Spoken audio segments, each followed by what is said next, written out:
द्विघात समीकरण जो चैप्टर है, इस चैप्टर में हम सबसे पहले कॉन्सेप्ट की बात करेंगे।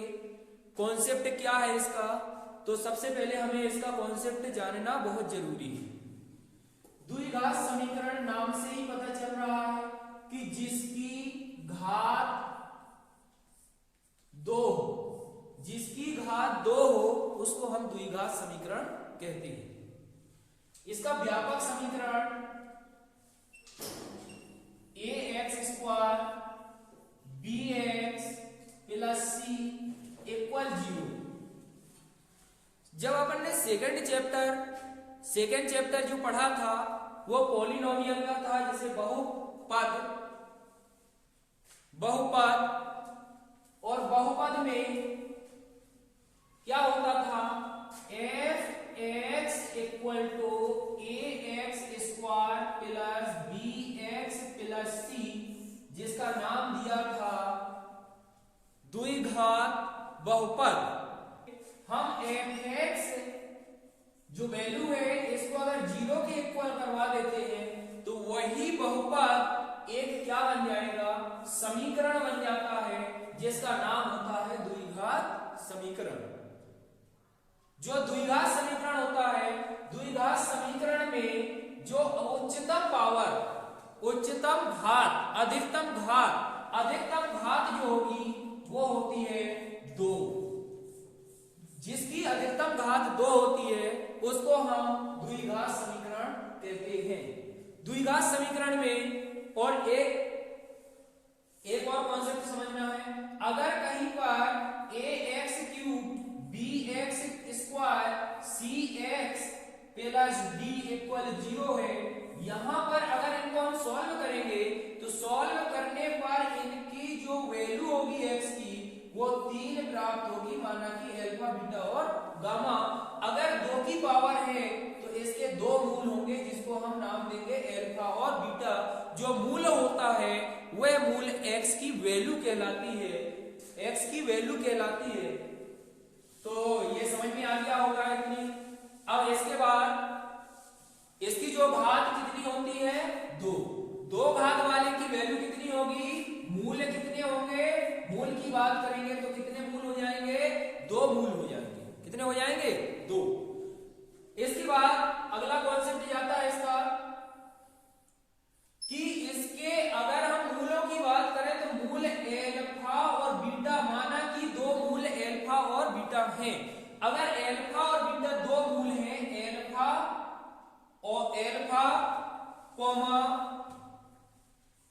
बीटा, तो वर्ग समीकरण पूछा जाता है। वर्ग समीकरण के लिए मैं बताता हूं, इस वर्ग समीकरण में जो a है, b और c, ये क्या होते हैं, इनको बोला जाता है coefficient of x square. Coefficient of x square का मतलब है कि जो x के गुणांक में है, x के गुणज में है, उसको हम x स्क्वायर का गुणांक बोलेंगे या x स्क्वायर का गुणज बोला जाता है। x स्क्वायर का गुणांक बोला जाता है, x स्क्वायर का गुणांक इक्वल टू a। इसके बाद जो b होता है x का गुणांक, जो क्या है, b, जिसको बोला जाता है कोएफिशिएंट ऑफ x स्क्वायर का गुणांक a, x का गुणांक b। और जो c होता है, c क्या होता है, या तो हम बोल सकते हैं यहां पर x की पावर 0 का गुणांक या फिर अचर पद। यहां लिखेंगे अचर पद बराबर हो जाएगा c। अचर पद कितना हो जाएगा, c हो जाएगा। अब दूसरी बात, जब ये गुणांक हमें पता चल गए तो इसकी जो प्रॉपर्टी होती है वो भी देखना है। इसके गुणांकों के माध्यम से यहां पर इस द्विघात समीकरण के 2 मूल होते हैं, अल्फा और बीटा। अगर हम बात करें कि 2 मूलों का योगफल सम या दो मूलों का योग फल बराबर होता है माइनस एक्स का गुणांक कोफिशिएंट ऑफ एक्स माइनस का एक्स स्क्वायर का गुणांक। तो मूलों का योगफल, मूल क्या है? एल्फा और बीटा। जब एल्फा और बीटा अगर दो मूल हैं तो दोनों मूलों का योगफल एल्फा प्लस बीटा बराबर माइनस एक्स का गुणांक, एक्स का गुणांक क्या है? बी, तो माइनस बी एक्स स्क्वायर का गुणांक क्या है? ए। ये एक फॉर्मूला बन गया। दूसरा होता है कि दो मूलों का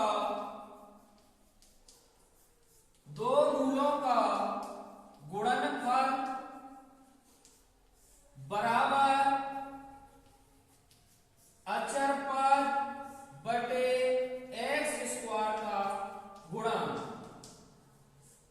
दो मूलों का गुणनफल बराबर अचर पद बटे एक्स स्क्वायर का गुणांक।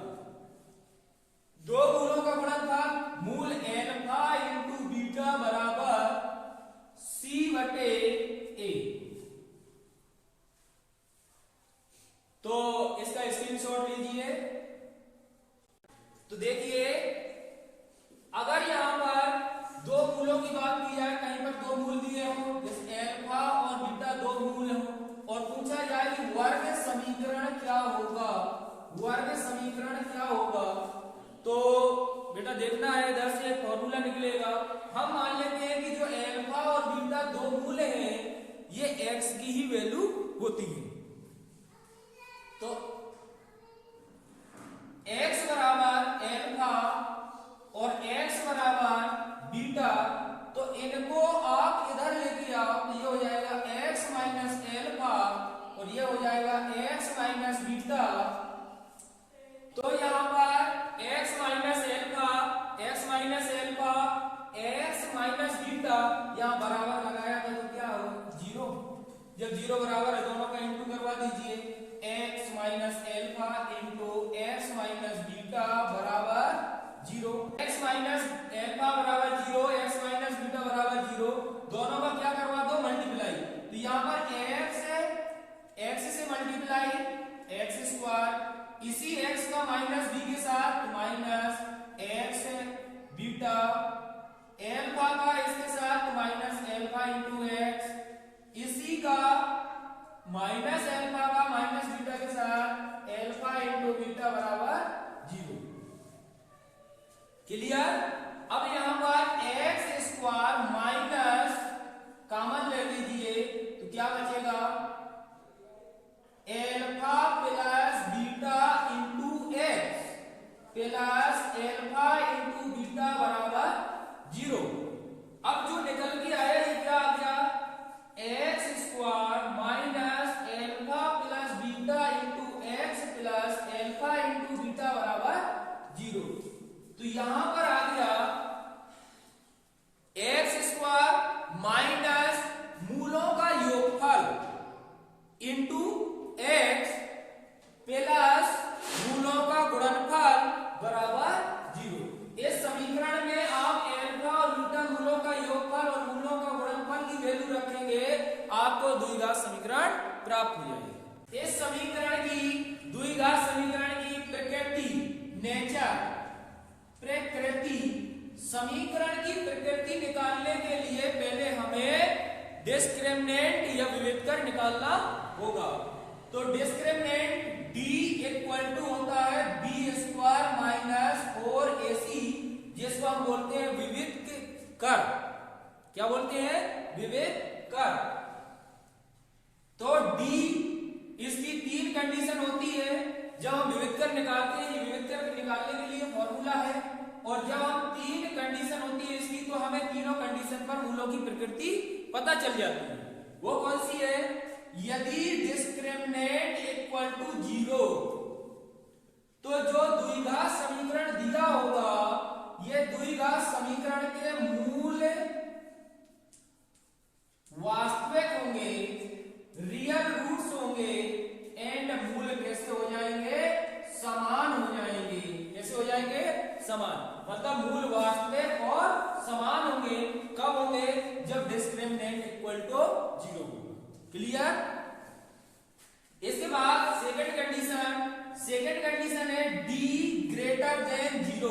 मतलब 0, जो d की वैल्यू है वो 0 से बड़ी हो, अर्थात कैसी होगी, धनात्मक। कैसा होगा, धनात्मक। तभी तो 0 से बड़ी होगी। जब 0 से बड़ी होगी तो मूल होंगे वास्तविक और कैसे होंगे, असमान होंगे। क्योंकि समान केवल और केवल 0 पर ही होंगे। नंबर तीसरी कंडीशन है कि d का मान 0 से कैसा हो, कम हो। जब 0 से d का मान कम होगा मतलब ऋणात्मक। कैसा होगा, ऋणात्मक। और जब ऋणात्मक होगा तब मूल कैसे हो जाएंगे, मूल हो जाएंगे अवास्तविक और कैसे होंगे, असमान होंगे। तो ये प्रकृति के लिए है। अगर प्रकृति संबंधी कभी भी कोई भी क्वेश्चन आ गया, और ये प्रकृति संबंधी जो क्वेश्चन है हाई स्कूल में 10th क्लास में कंपलसरी 1 नंबर का आता ही आता है।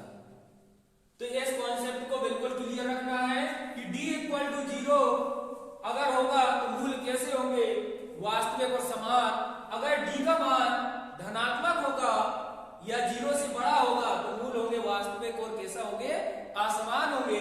और यदि d का मान ऋणात्मक है या 0 से छोटा है तो मूल अवास्तविक होंगे और असमान होंगे।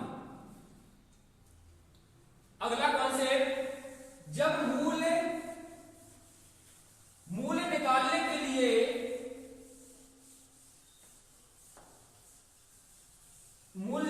के लिए हमारे एक वैज्ञानिक गणितीय शोधकर्ता जिनका नाम है श्री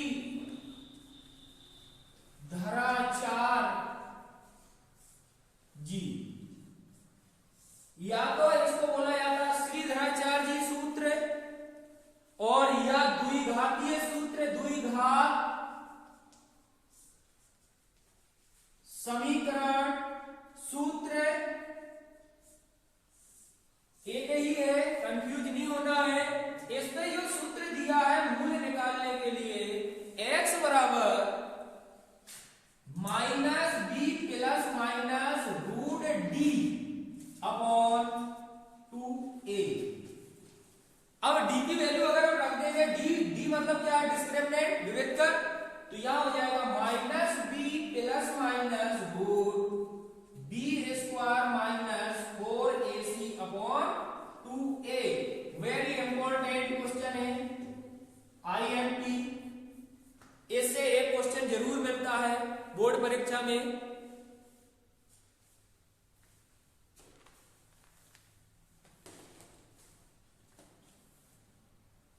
एक चाप लिया बेटा।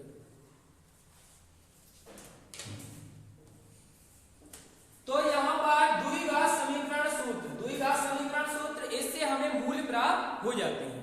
मूल प्राप्त करने की हाई स्कूल में 10th क्लास में 2 मेथड है, दोनों IMP है। एक है जिसका नाम है गुणनखंड विधि। देखिए गुणनखंड विधि से इस समीकरण को सॉल्व करना है और इसके मूल हमें ज्ञात करना है। गुणनखंड विधि से हम कैसे इसको सॉल्व करेंगे, एक या रफली काम करेंगे। रफ काम करने के बाद इसको अच्छे से समझ लेना है। एक सवाल आता है इसका गुणनखंड का, और सारे के सारे क्वेश्चन एक ही मेथड से पूरे हो जाते हैं। यहां जो x² coefficient of x² and constant मतलब x² का गुणांक 2 गुणा 3 बराबर 6 हो। इन दोनों का गुणा करते हैं 2 का गुणा 3 से, मतलब a का गुणा c से करेंगे। जो आएगा गुणनफल में, इस 7 को 2 भागों में डिवाइड करना होता है, और 2 भागों में डिवाइड करेंगे तो क्या होता है, 6 + 1 7, 5 + 2 3 प्लस 4 कितने सारे हो जाते हैं। लेकिन हमें ये ध्यान देना है कि ये प्लस जो साइन हम लगाते हैं ये हम यहां से निर्धारित करते हैं कि दोनों का गुणनफल यदि पॉजिटिव है, प्लस में है, तो जोड़ने पर ही आएगा, भले ही इधर माइनस लगा हो या कुछ भी लगा हो। उससे हमें कोई मतलब नहीं है, इस वाले साइन से हमें कोई मतलब नहीं है। केवल और केवल साइन क्या देखना है हमें कि दोनों के गुणनफल में प्लस है या माइनस। अगर प्लस है तो जोड़ने पर आएगा, अगर माइनस है तो घटाने पर आएगा। लेकिन हमें यह भी देखना है कि जो दो नंबर लेंगे हम कोई से भी, उन नंबरों पर प्लस और माइनस करने पर 7 आना चाहिए, और दोनों का अगर हम मल्टीप्लाई करेंगे तो 6 आना चाहिए।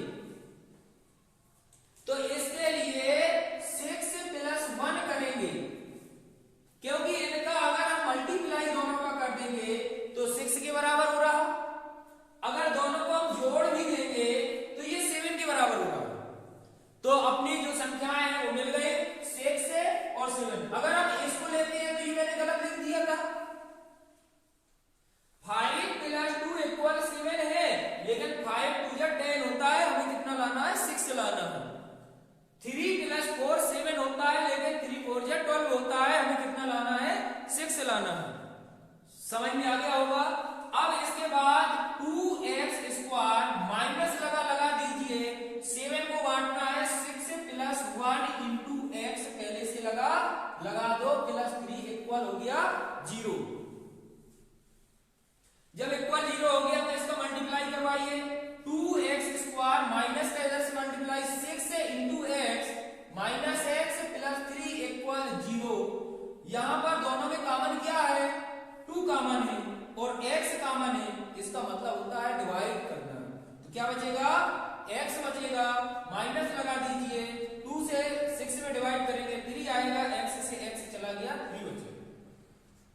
-1 क्योंकि हमारा ये प्लस का आ रहा है, माइनस का, तो माइनस कॉमन ले लेंगे और कितना लेंगे 1 कॉमन लेंगे, तो ये हो जाएगा प्लस का, ये हो जाएगा माइनस का, इक्वल हो गया 0। अब दोनों में से x माइनस 3 कॉमन हो गया, तो x माइनस 3 कॉमन होगा, क्या बचेगा 2x माइनस 1 इक्वल 0। यहां से एक के बाद एक कंपेयर करवाएंगे 0 से, तो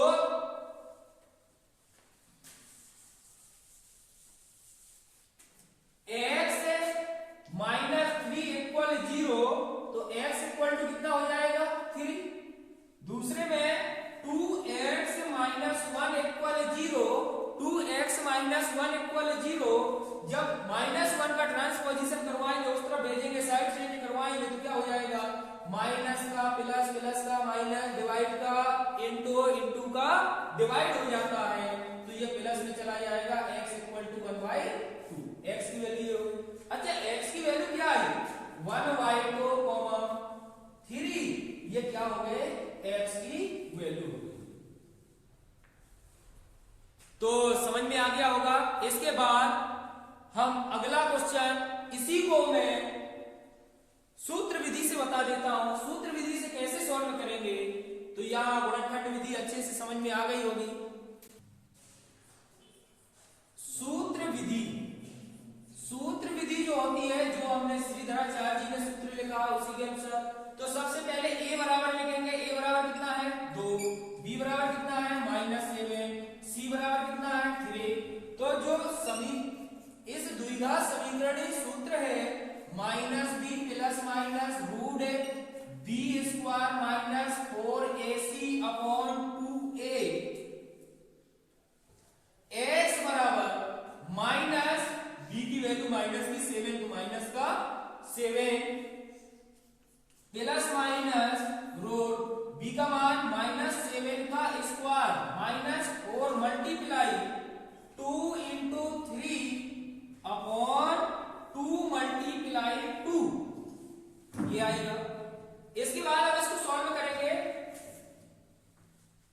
तो x equal to minus minus क्या हो गया प्लस, तो ये हो जाएगा 7 प्लस माइनस रूट, अब रूट के अंदर कितना 7 का स्क्वायर, प्लस में जाएगा 49